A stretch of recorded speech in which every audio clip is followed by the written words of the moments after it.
আমেরিকার 50টি অঙ্গরাজ্যের মধ্যে সবচেয়ে উষ্ণতম স্টেট ক্যালিফোর্নিয়া। বাংলাদেশের মতো কয়েকটি দেশের সমান বিশাল এই রাজ্যে বছর জুড়েই থাকে প্রচণ্ড তাপদাহ, ফলে ঘন ঘন সৃষ্টি হয় দাবানল। এবছর ক্যালিফোর্নিয়ার উত্তরাঞ্চলে চিকো শহরের কাছে ছড়িয়ে পড়েছে স্মরণকালের সবচেয়ে বড় দাবানল। এরই মধ্যে পুড়ে গেছে 3,50,000 একর এলাকা, বাড়িঘর ছেড়ে গেছেন 4,000-এরও বেশি বাসিন্দা, ধ্বংস হয়ে গেছে গুরুত্বপূর্ণ 1.5 শতাধিক স্থাপনা। আমেরিকাতে আপনারা কালকে সকালে পত্রিকায় দেখবেন বিশাল করে, আর রাতে ইনশাল্লাহ নেটে দেখতে পাবেন, সব দিয়ে নেবেন। আমেরিকার ক্যালিফোর্নিয়ায় কি হয়েছে, আগুনটা কেমন দেখে নিয়েন।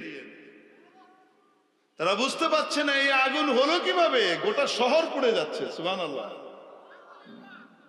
আল্লাহ পাকড়াও করেন কি করেন না, ধরা শুরু হয়েছে বাংলাদেশ থেকে স্টার্ট, লাথি মেরে বায়, তারপরে সিরিয়া থেকে ধুম, ঠিক কি ঠিক না, একটা করে শুরু হয়েছে। ইনশাআল্লাহ তাআলা বেশি দিন লাগবে না, পাশের লেদা লেদি যা আছে হেগেলিও যাইব, চিন্তা করেন না, লাভ ফাল বেশি দিন নাই। আমেরিকাকে কেউ পাকড়াও করতে পারে না, বলেছিল না দম্ভ ভরে ফিলিস্তিনকে বোমা মেরে ধুলোয় মিশিয়ে দেওয়া হবে। আল্লাহ পাক বোমা মেরে আগুন মেরে জ্বালিয়ে জ্বালিয়ে পুড়িয়ে মারবি তো দেখ আগুন কেমনে আমি লাগাই, ঠেকা আগুন। আগুন নিভাতে পারছে না। শেখ সাদি রহমতুল্লাহ আলাইহি গুলিস্তার মধ্যে ওনার জগৎ বিখ্যাত গ্রন্থ, এটার ভিতরে উনি একটি ঘটনা উল্লেখ করেছেন।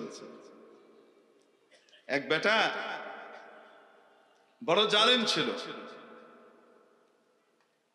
বড় জালিম ছিল।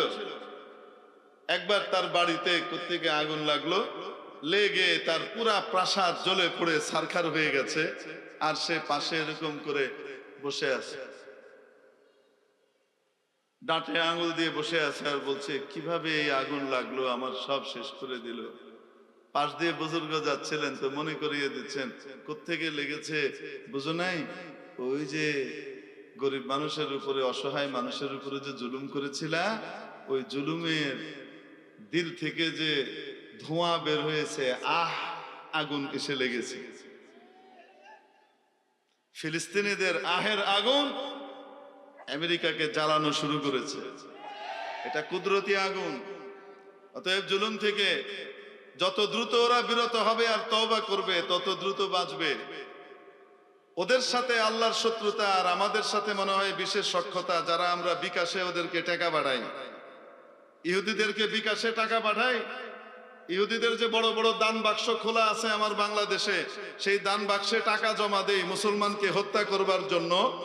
আবার দাবি করি আমি খাঁটি মুসলমান, আমি দাবি করতে পারি, কিন্তু রসুলের হাদিস অনুযায়ী আমি মুসলিম বডির পার্ট নই, আমি তার পার্ট এবং জুজ অংশ নই। হুজুর কি বলতেছেন বুঝতে পারতেছেন। ইহুদিদেরকে শক্তিশালী করা অর্থনৈতিক ভাবে, এবং সেই শক্তিশালী করবার কারণে তারা ওই অর্থের একটা অংশ দিয়ে গুলি বোমা ইত্যাদি তৈরি করা, দেওয়া এবং ইত্যাদির সহায়তা করা, যুদ্ধে সহায়তা করে মুসলমানদেরকে নিধন করবার জন্য তারা যে টাকাগুলোকে ব্যবহার করে, সেই টাকার ভিতরে আমার আপনার টাকা কিন্তু ঢুকে যায়, আমার আপনার খবর নাই। আমি যদি আপনাদেরকে দেখাই যে কিভাবে আমি আপনি টাকা ওদেরকে দেই, তাহলে আমরা কি সেই কাজ থেকে বিরত থাকতে রাজি আছি ইনশাআল্লাহ তাআলা? দেখেন, ওদের জুলুমের বড় যে জোর, সেই জোরের ভিত্তি কয়েকটা, তার ভিতরে একটি হলো অর্থনৈতিক শক্তি এবং সমৃদ্ধি। তারা গোটা পৃথিবীতে মাল্টিন্যাশনাল কোম্পানি খুলে রেখেছে বিভিন্ন জায়গাতে। সেই কোম্পানিগুলোর ডিলার বিভিন্ন দেশে আছে। ওই দেশের মালিকই ওই দেশের ফ্যাক্টরির মালিক, কিন্তু ওদের নাম, লোগো এবং ওদের কোম্পানির ফর্মুলা ব্যবহার করার কারণে যা লাভ হয়, সেই লাভের একটা অংশ মূল কোম্পানিকে তারা দিতে হয়, তারা দেয়। যেমন মনে করেন আমার আপনার এই দেশের মধ্যে জায়নবাদী ইহুদি এই জালিমদের এবং তাদের দোসরদের একটা বিকাশ অ্যাকাউন্ট খোলা আছে, নাম হলো কোকা কোলা, ফান্টা, স্প্রাইট, কিনলে পানি, পেপসি, মিরিন্ডা, তারপরে মাউন্টেন ডিউ, তারপরে 7 আপ, এবং ওদের পানি আছে কি অ্যাকোয়াফিনা, এবং ওদের অন্য কি আছে, আবার প্রোডাক্টও আছে পেপসিকো নামে, যেমন কুরকুরি চিপস আমরা খুব খাই, এটা ওদের কোম্পানির। এটা হলো ওদের একটা বড় বিকাশ অ্যাকাউন্ট। তো বিকাশ অ্যাকাউন্ট মানে আপনি বিকাশ অ্যাকাউন্টে এখান থেকে টাকা জমা দেন, টাকা পায় কই? অন্য জায়গায় গিয়ে টাকাটা পায়, ঠিক না? টাকা এখান থেকে সরাসরি যেতে আপনি দেখেন না, আপনি এখানে দেন, বিভিন্ন হাত ঘুরে জায়গা মতো ওইখানে গিয়ে টাকা ওঠে, ঠিক কি না? আপনি কিন্তু দেখতে পাচ্ছেন। আমি এই জন্য এদের এই কোম্পানিগুলোকে আমি বলি এটা হলো জায়নবাদী ইহুদিদের বিকাশ অ্যাকাউন্ট। বড় বড় অ্যাকাউন্ট তাদের এখানে খোলা আছে। তার ভিতরে এই যে পেপসি কোম্পানি, আমি আপনি পেপসি খাই, আমি আপনি কোকা কোলা এবং তাদের প্রোডাক্ট খাই, টাকাটা দেই কাকে? ছোট দোকানদারকে। ছোট দোকানদার দেয় বড় দোকানদারকে, সে দেয় ডিলারকে, সে দেয় এদেশে যে কোম্পানির মালিক আছে, তাবানি বেভারেজ অথবা এই টাইপের নাম দিয়ে যে মালিক আছে, সেই মালিকের কাছে। ওই মালিক বাৎসরিক লাভের অংশ সে পাঠায় মূল কোম্পানিকে। বুঝাতে পেরেছি? ঠিক এইভাবে কয়েক হাত ঘুরে আমার আপনার টাকা ওদের কাছে গিয়ে পৌঁছে, এবং তারা শক্তিশালী হয়, আমাদেরকে মারে।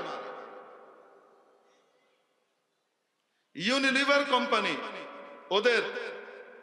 ওদের একটা বড় বিকাশ অ্যাকাউন্ট মনে করেন।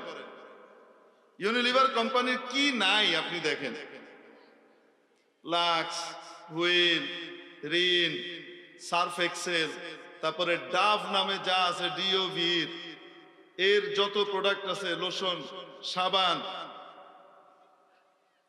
এসব যা আছে এগুলো সব ইউনিলিভারের।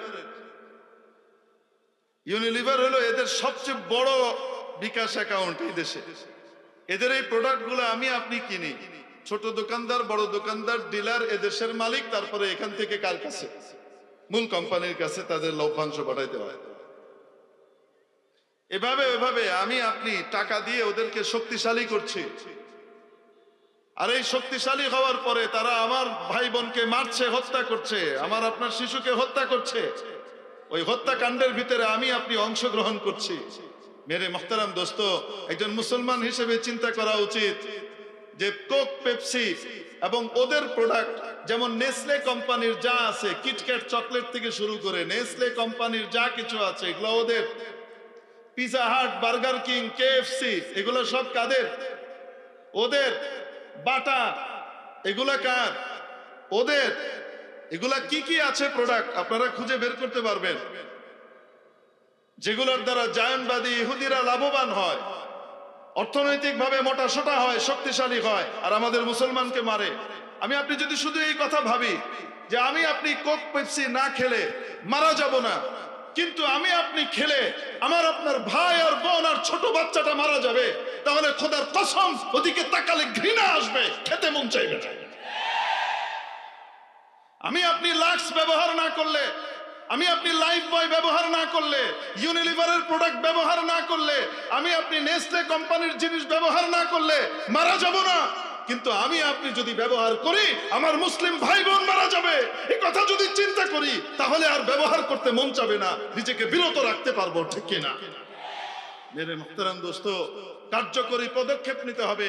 দেখুন, আমরা তো পুরনো মুসলমান, জন্মগতভাবে মুসলমান, তারপরেও আমাদের ভিতরে ইসলামের চেতনার ঘাটতি কি পরিমাণ। আর নবীর যুগের একজন ব্যক্তি সাহাবী হওয়ার পর নতুন মুসলমান হওয়ার পর মাত্র 1 মাসের ভিতরে উনার চেতনার পরিবর্তন কি লক্ষ্য করে দেখেন। সহিহ বুখারীর ভিতরে হাদিস আছে,